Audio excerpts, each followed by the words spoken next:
Hi hello నమస్తే అస్సలాం అలైకుం. నేను మీ ముస్తఫా షేక్. మీరు చూస్తుంది మనమున్న వ్లాగ్స్.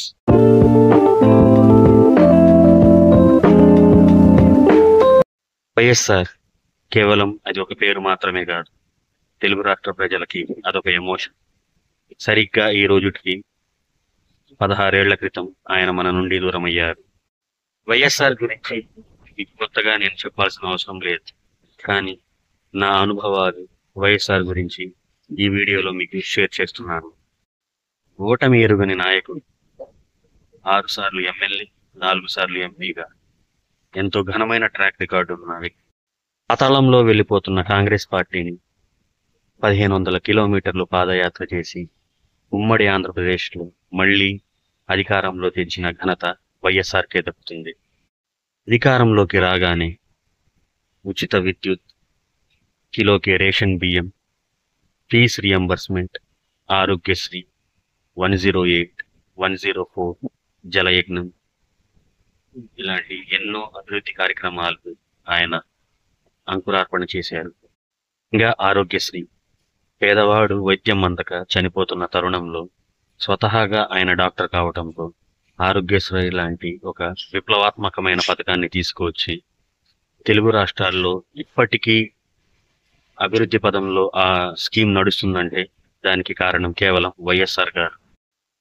ఇప్పుడున్న ఇంజనీర్లు, డాక్టర్లు కానీ మరి ఇంకా ఏదైనా ప్రొఫెషనల్ డిగ్రీ హోల్డర్స్ కానీ సుమారు దాంట్లో 90% మంది ఈ ఫీజ్ రియంబర్స్మెంట్ పథకంతోనే పూర్తి చేశారంటే అతిశయోక్తి కాదు.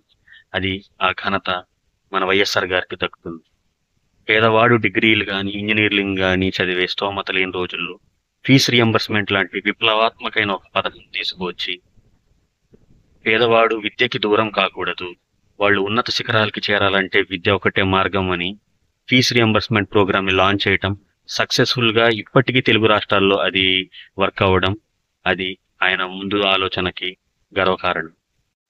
పేదల పక్షపాతి అని నిరూపించుకోవటానికి ఇంకొక స్కీమ్ రైతులకి ఉచిత విద్యుత్.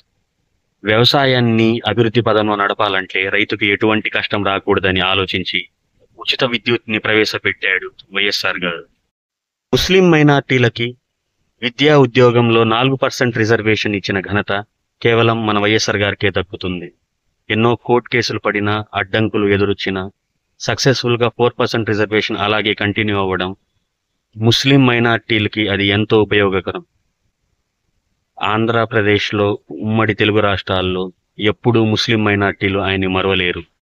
యజ్ఞం అనే పథకంతో కొత్త కొత్త ప్రాజెక్టులు, వ్యవసాయానికి నీరు కూడా కంపల్సరీ కావాలి కాబట్టి రాష్ట్రంలో అవసరం ఉన్న మేరకు ఇంకా ఎన్నో ఇరిగేషన్ ప్రాజెక్టులకు ఆయన హయాంలో శంకుస్థాపనలు జరిగాయి, కొన్ని అయితే పూర్తి కూడా అయ్యాయి. శ్రీ సిటీ ఇప్పుడున్న ఆంధ్రప్రదేశ్లో 90% కంపెనీలు అక్కడే ఉన్నాయి. దాన్ని మొదలుపెట్టింది కూడా మన వైఎస్ఆర్ గారి 2008లో. తెలుగు రాష్ట్ర రాజకీయాల్లో కుల మతాలకు అతీతంగా, పార్టీలకు అతీతంగా జననాయకుడిగా పేరు తెచ్చుకున్న వైఎస్ఆర్ గారి వర్ధంతి ఈరోజు.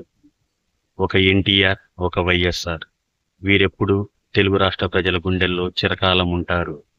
మన ఛానల్ నుండి ఇలాంటి మంచి వ్లాగ్స్ మళ్ళీ రావాలంటే లైక్, షేర్, సబ్స్క్రైబ్ చేయండి. జోహార్ వైఎస్ఆర్. జై హింద్.